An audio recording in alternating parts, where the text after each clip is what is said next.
Friends, today I want to create one small video for you, especially for BSM 2 special English students.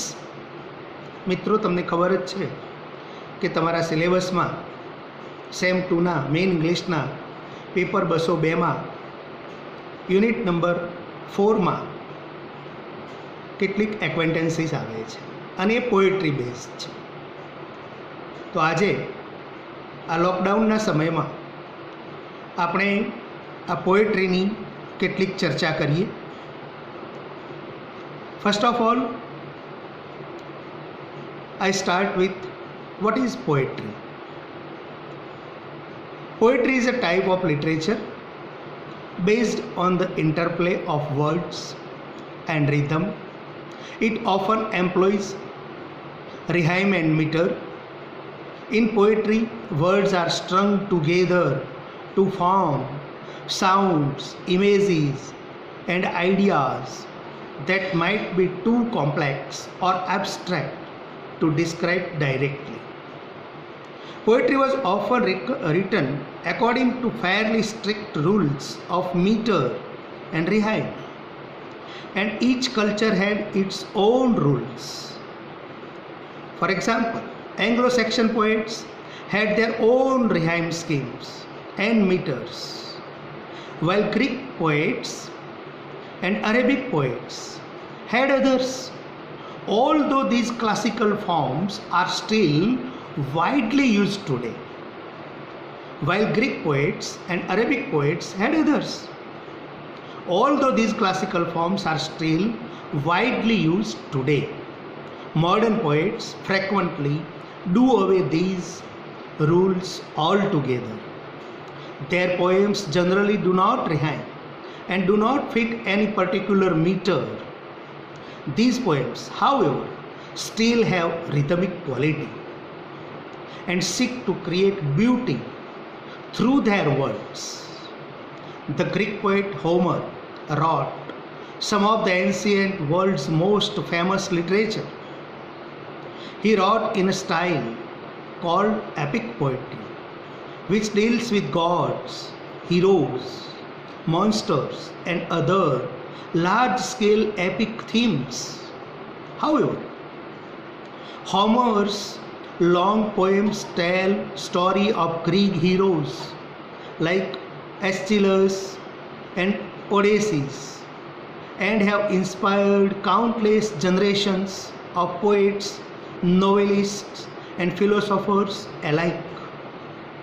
Poetry is probably the oldest form of literature and probably predates the origin of writing itself. The oldest written manuscripts we have are poems, mostly epic poems telling the stories of ancient mythology. Examples include the Epic of Gilgamesh and the Vedas. This style of writing may have developed to help people memorize long chains of information in the days before writing.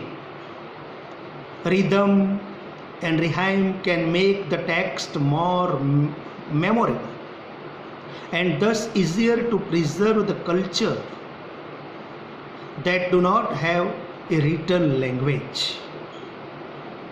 Now, we are going to discuss what is epic poetry. An epic poem is a long narrative poem that is usually about heroic deeds and events that are significant to the culture of the poet. Many ancient writers used epic poetry to tell tales of intense adventures and heroic feats.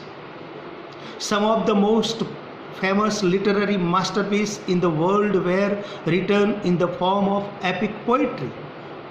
Epic poems were particularly common in the ancient world because they were ideals for expressing stories orally. Epic poetry tells a dramatic story in a poem There are characters in the story. It is usually long and takes place in different settings. Epic poems started in a prehistoric times as part of oral tradition. Beowulf, well known English poem, English epic, and there were also well known people who wrote epics like Homer, Virgil, Ovid, Dante, Edmund Spenser, Milton, etc. Epics have a 7 main characteristics. Number 1, the hero is outstanding. They might be important and historical or legendarily significant. Number 2, the setting is large. It covers many nations or the known world. Number 3, the action is made of deeds of great valor or requiring superhuman courage. Number 4, supernatural forces like gods, angels, demons insert themselves in the action of epic. Number 5, it is written in a very special style. Number 6, the poet tries to remain objective. And number 7, epic poems are believed to be supernatural and real by the hero and the villain. There are some conventions of epics also. Epic starts with the theme or object of the story. In epic inspired from Western civilization, the writer invokes a muse, one of the 9 daughters of the Zeus. The poet prays to the muses to provide divine inspiration to tell the great story. Narrative opens in medias res or in the middle of the things, usually with the hero at his lowest point. Usually flashback show earlier portion of the story. Catalogs and genealogies are given. These long list of objects, places and people places the finite action for the epic within a border. Universal context.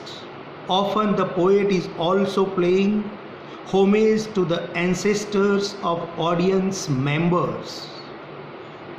Main characters give extended formal speeches, use of the epic similes, heavy use of repetition or stock phrases. It presents the heroic ideals such as courage, honor, sacrifice, patriotism, and kindness. An epic gives a clear picture of the social and cultural patterns of the contemporary life. Beowulf thus shows the love of wine, wild celebration, war, adventure, and sea voyages. Now, the next, sonnet. The word sonnet is derived from the Italian word sonetto, which means a little song or small lyric. In poetry, a sonnet has 14 lines and it is written in a iambic pentameter. Each line has 10 syllables. It has a specific rhyme scheme and a volta or a specific tone. Generally, sonnets are divided into different groups based on the rhyme schemes they follow. The rhymes of the sonnet are arranged according to certain rhyme schemes.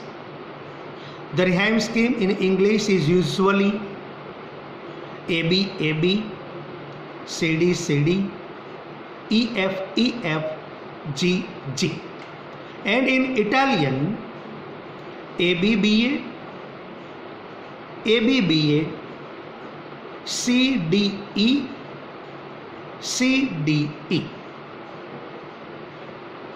And now, types of sonnets. Sonnets can be categorized into 6 major types: Italian sonnet, Shakespearean sonnet, Spenserian sonnet, Miltonic sonnet, terza rima sonnet, curtal sonnet, the art of lyrical ballad, as well as ballad poetry. Sorry. Now we are going to there are 6 sonnets types, and now we move on ballad. The art of ballad as well as ballad poetry lost popularity during the later half of the 19th century. However, it is still read and listened to with interest in most European countries, including the British Isles. 2 schools of thought, namely the communal school of thought and the individualist school of thought, have dominated the world of ballad throughout its development. Communalists believe that the evolution of the ballad were a result of the joint and shared literary endeavors of many people. Individualists negate this approach to the extent that they consider the later development as a modification of the archetype. Most of the ballad examples in ancient times used to be passed from generation to generation through oral tradition. This is because there were no language in which to write them down. However, in the modern world, the preservation and transmission of such literary treasure has become easier. The availability of advanced technology and common language has improved not only to documentation but the accessibility of these resources for people in every part of the world. Now, some features of the ballads. Ballads, no matter which category they fall into, mostly rely on simple and easy to understand language or dialect from its origin. Stories about hardships, tragedies, love and romance are standard ingredients of the ballad. This is irrespective of geographical origin. Another conspicuous element of any ballad is the recurrence of certain lines at regular intervals. Ballads can also be in interrogative form, which appropriate answers to every question asked. Ballads seldom offer a direct message about a certain event, character, or situation. It is left to the audience to decide the moral of the story from the whole narration. Now the next type is ode. Odes are for 3 types, including Pindarian ode, Horatian ode, irregular ode. Pindarian ode. This ode was named after the ancient Greek poet Pindar, who began writing choral poems that were meant to be sung at public events.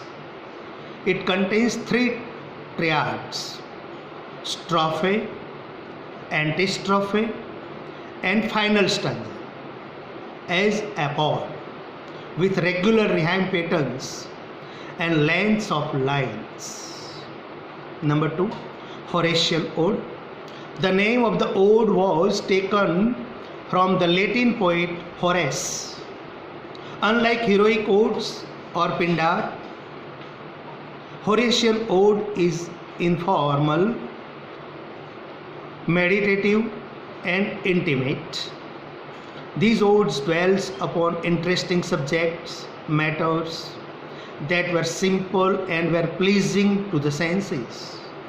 Since Horatian odes are informal in tone, they are devoid of any strict rules. And number 3, irregular ode. This type of ode is without any formal rhyme scheme and structure, such as the Pindaric ode. Hence, the poet has great freedom and flexibility to try and types of concept and moods. William Wordsworth and John Keats were such poets who extensively wrote irregular odes, taking advantage of these forms. Now the next, elegy. Elegy is a form of literature that can be defined as a poem or song in the form of elegiac couplet written in honor of someone deceased. It typically laments or mourns the death of the individuals. Elegy is derived from the Greek word elegus, which means a song of bereavement, sung along with a flute. The forms of elegy we see today were introduced in the 16th century. Elegy written in a country churchyard by Thomas Gray,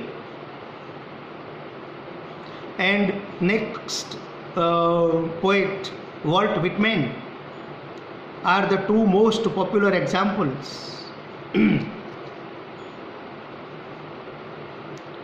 Now the features of the elegy. Usually elegies are identified by the several characteristics of genre. Just like classical epic, an elegy typically starts with the invocation of the muse and then proceeds by referencing traditional mythology. It often involves a poet who knows how to phrase throughout imaginatively in the first person. Questions are raised by the poet about destiny, justice, and fact. The poet associates the events of deceased with events in his own life by drawing a subtle comparison. The kind of digression gives the poet space to go beyond the main or crude subject to a deeper level where the connotations might be metaphorical. Towards the end, the poet generally tries to provide comfort to ease the pain of the situation. Christian elegies usually proceeds from sorrow and misery to hope and happiness, because they say that death is just a hindrance in the way of passing from the mortal state into the eternal state. An elegy is not always based on a plot. મિત્રો, આ એક નાનકડો મેં પ્રયત્ન કર્યો છે, આને તમે શાંતિથી સાંભળજો. તમારા મોટાભાગના પોઈન્ટ એની અંદર ક્લિયર થઈ જશે.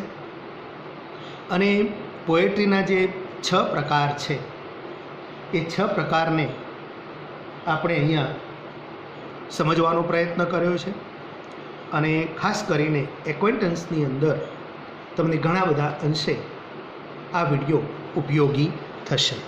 ધન્યવાદ.